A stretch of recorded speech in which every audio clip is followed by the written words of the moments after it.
حضرت صدر صاحب نے جو آپ حضرات کو یہاں تکلیف دینے کا مقصد تھا اس کے سلسلے میں روشنی ڈالی ہے۔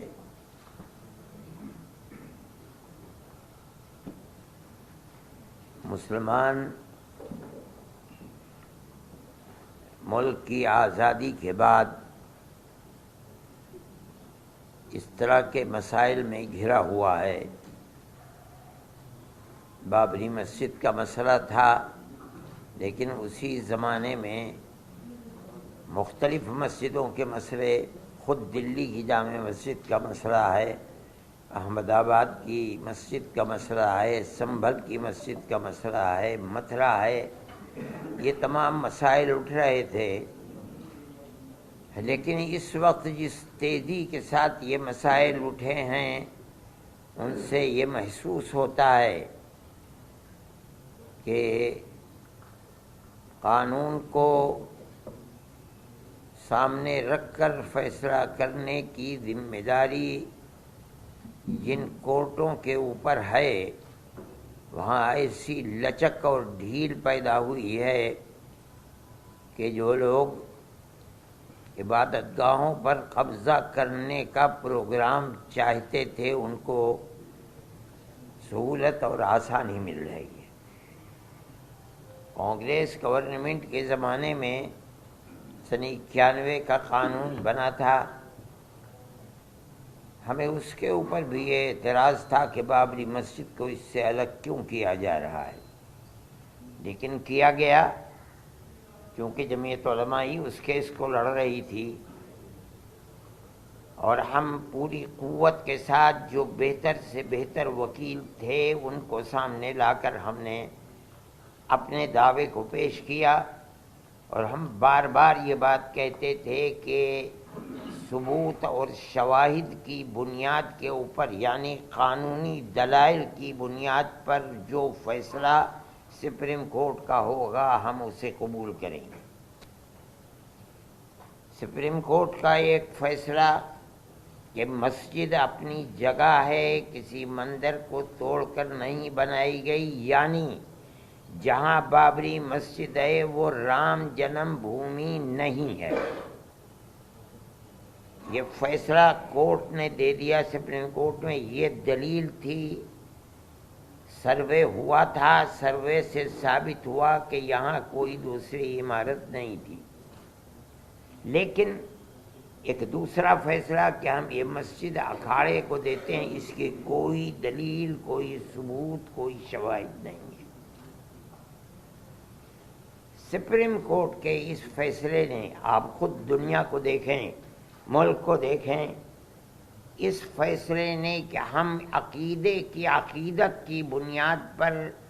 اس مسجد کو توڑوا کر کے ہم اکھاڑے کو دیتے ہیں،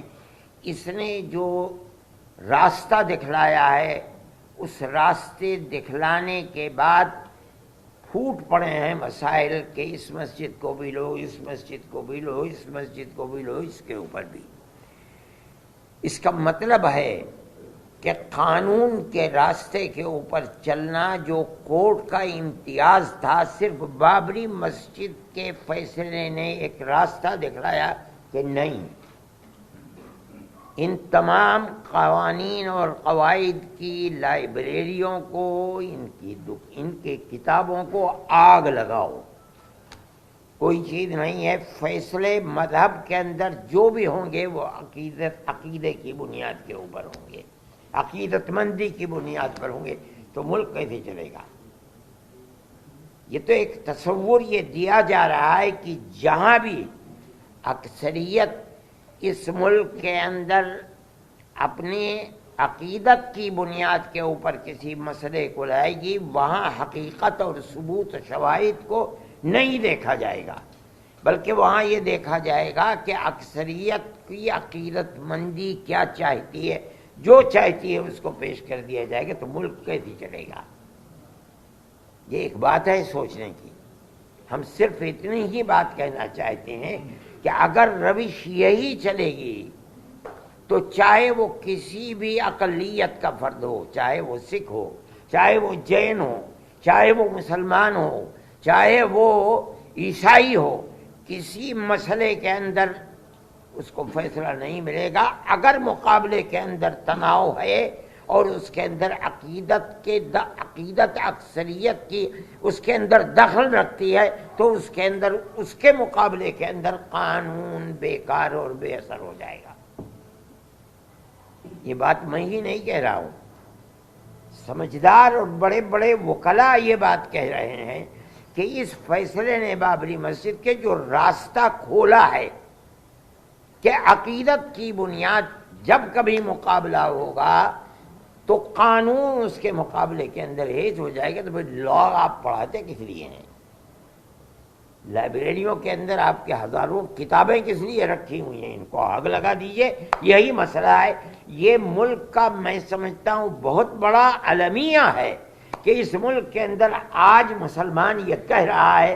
کہ مسئلے کی بنیاد لوور کورٹ سے لے کر سپریم کورٹ تک عقیدت کے اوپر ہے، قانون کے اوپر نہیں ہے۔ میں اس کو بہت بڑا المیہ سمجھتا ہوں، اور ایک یہ داہیہ ہے، بڑا مسئلہ ہے۔ اس مسئلے کو سوچنا چاہیے، اور جن لوگوں کے ہاتھ میں ملک کی باگڈور ہے انہیں سمجھنا چاہیے کہ مسئلے ملک کو کدھر لے کر کے چلنا ہے۔ میں اس سے زیادہ اپنے افسوس کا کوئی اور اظہار نہیں کر سکتا۔